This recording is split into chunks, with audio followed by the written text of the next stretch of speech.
Bon dimanche à tous. Je viens vous faire un petit partage. Je vais vous lire le chapitre 53 d'Ésaïe. En tout cas, que le Seigneur vous encourage, vous fortifie, que sa paix soit sur vous et vos maisons. Seigneur, je vais lire cette parole. Je te prie de disposer mon cœur, disposer le cœur de chacun de tes enfants. Entends mes prières, Seigneur.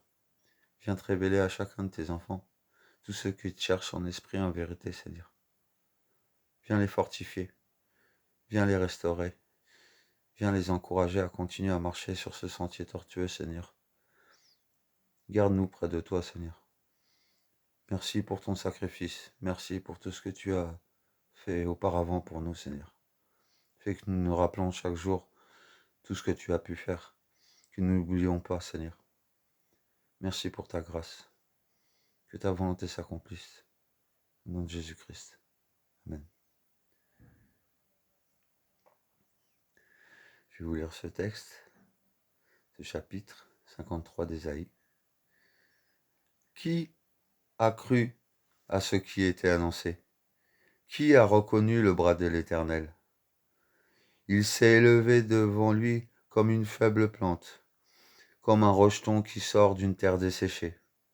Il n'y avait ni beauté, ni éclat pour attirer nos regards, et son aspect n'avait rien pour nous plaire. Méprisé et abandonné des hommes, homme de douleur et habitué à la souffrance semblable à celui dont on détourne le visage, nous l'avons dédaigné. Nous n'avons fait aucun cas de lui. Cependant, ce sont nos souffrances qu'il a portées. C'est nos douleurs qu'il s'est chargé. Et nous l'avons considéré comme puni, frappé de Dieu et humilié. Mais il était blessé pour nos péchés, brisé pour nos iniquités. Le châtiment qui nous donne la paix est tombé sur lui. Et c'est par ses meurtrissures que nous sommes guéris. Nous étions tous errants comme des brebis, chacun cherchait sa propre voie.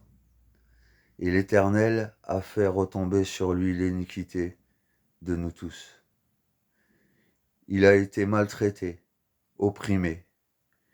Il n'a point ouvert la bouche, semblable à un agneau qu'on mène à la boucherie, à une brebis muette devant ceux qui le tondent.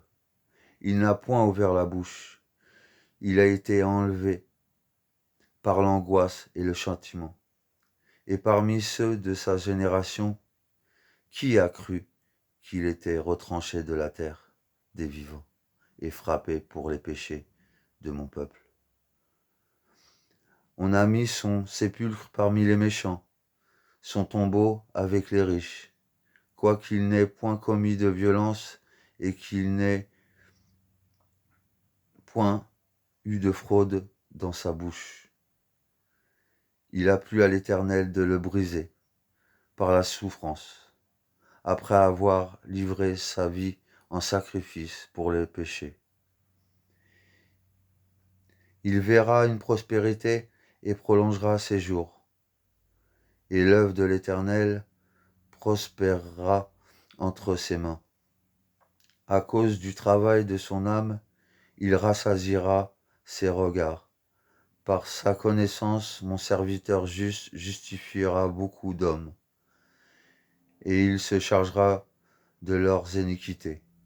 C'est pourquoi je lui donnerai sa part avec les grands, et il partagera le butin avec les puissants, parce qu'il a été livré lui-même à la mort, et qu'il a mis au nombre des malfaiteurs, parce qu'il a porté le péché de beaucoup d'hommes, et qu'il a intercédé pour les coupables.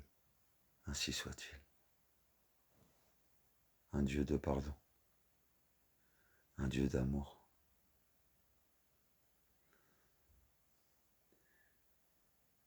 Un homme qui a pu supporter tout ça pour nous. Ça paraît hérésie pour certains qui ne croient pas. Mais cet homme nous a tout donné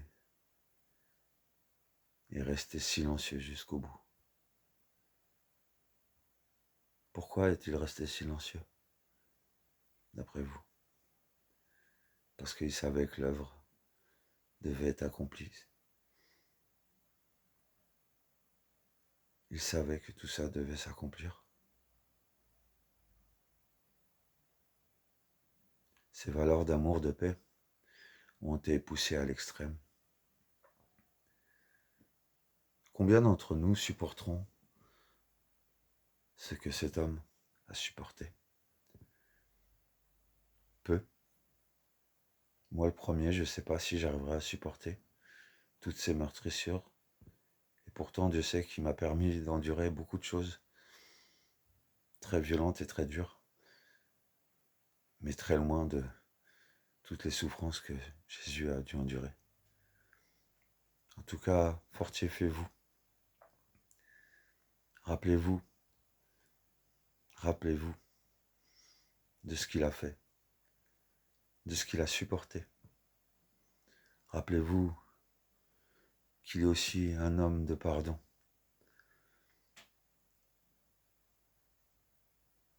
Il n'est pas venu pour les bons.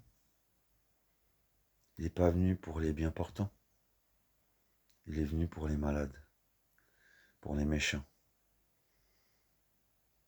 pour les perdus. En tout cas, soyez encouragés. Et rappelez-vous à chaque instant tout ce qu'il a pu supporter pour nous. Et pour ceux qui veulent faire de Jésus une sculpture de beauté, je vais vous rappeler encore une fois ce qu'était Jésus. Il s'est élevé devant lui comme une faible plante, comme un rejeton qui sort d'une terre déchaissée. Il n'avait ni beauté, ni éclat pour attirer nos regards, et son aspect n'avait rien pour nous plaire.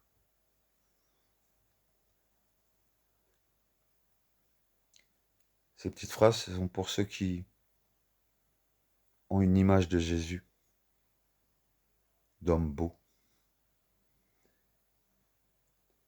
Mais en fait là, la parole vous dit clairement que Jésus n'était pas beau. Il était bon, oui, mais il n'était pas beau.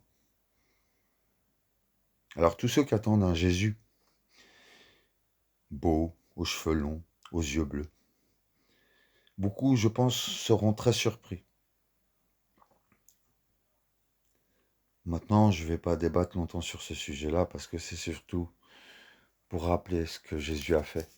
Et ce chapitre 53 en dit suffisamment pour comprendre tout ce qu'il a pu endurer pour nous,